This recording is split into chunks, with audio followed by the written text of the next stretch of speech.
name is Lucas Mendieta, and I am from Greenville, South Carolina.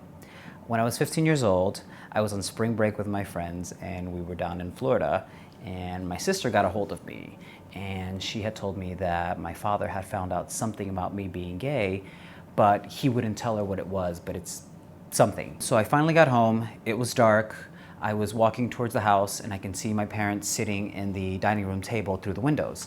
And I walk inside, and as soon as I go in, they ask me to go in there and sit down.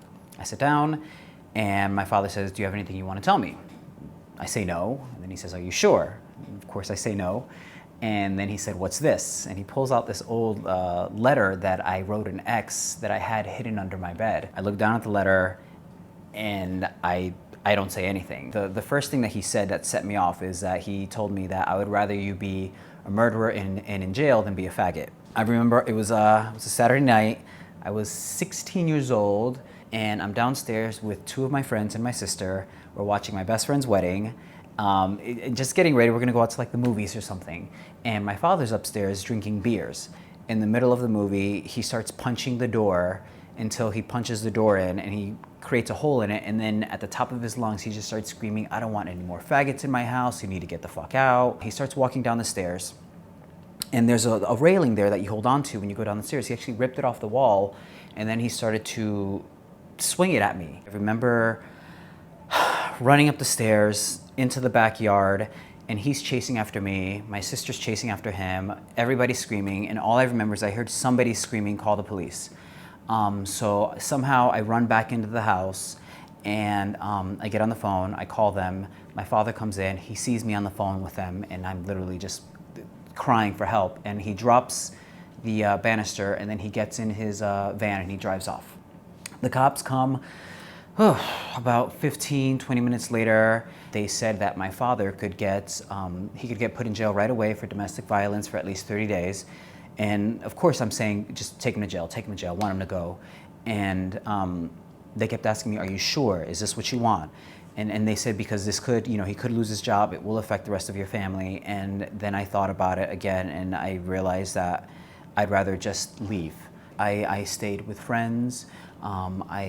I've stayed in a couple of abandoned trailers. I slept in the car a couple times. One day I was about 17 years old with my friends, and we were watching this movie called Trick, and it was my first time actually watching a film about gay characters in New York, and I was watching it, and I just fell in love with everybody. I'm like, oh my God, I want to be there. That's where I want to go. And so my friends came up with a plan, and they sold a lot of their own things to raise money, and they helped me get rid of like my car and some other stuff, and then eventually I had two friends who drove me up here. I just had my two bags. I didn't have a pot to piss in, and I couldn't get any work, so I was a go-go boy for a while.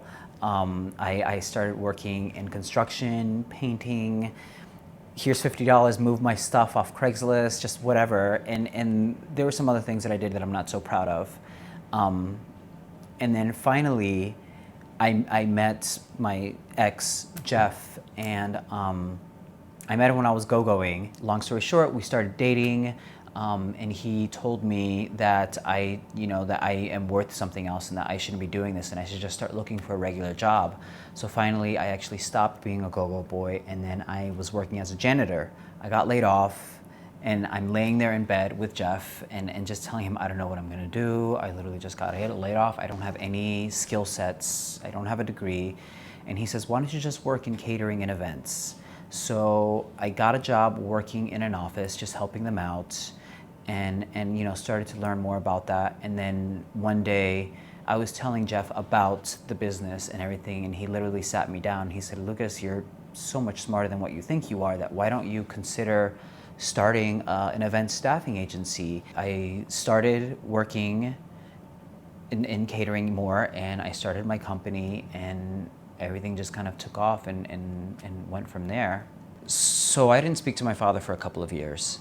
And then finally, I remember my mom calling me and telling me that my dad is going to the hospital because he developed a blood clot in one of his kidneys, and they had to dissolve it and get rid of it because they couldn't save it. And I remember going down there, walking into the hospital, and ready to tell them my 2 cents and what just let them have it. And I walked into the room and I saw my mom there crying over the bed, and my father was just asleep. And at that point, I just stopped and I just said that I just need to fix this bridge and just try to move forward and not come in negative and just talk to them. And it took time. It took a couple of years of it. It was about a year after my father's surgery that I actually went back down to South Carolina with Jeff to Greenville. I'm in the kitchen with my mom and I was wondering where my boyfriend was, and all of a sudden I just heard this noise, like of clanking of glass. And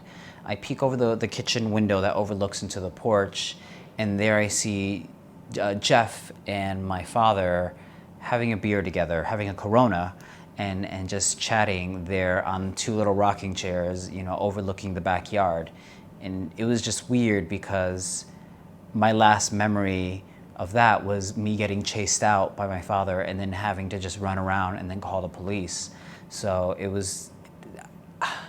I was shocked, I was amazed, I was happy, I wanted to cry. I had every emotion known to man, and I got a beer and I went out there and I just sat down next to him and just started talking about life.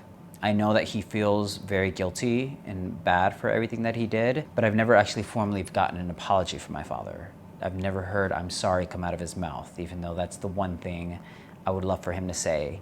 I know that he has said "I'm sorry" in his own way by showing me, because he's not an affectionate man. He's very, stoic and he doesn't show his feelings. So I know in his own way he has apologized to me and has, been a completely different person from what he was when I was younger, for sure.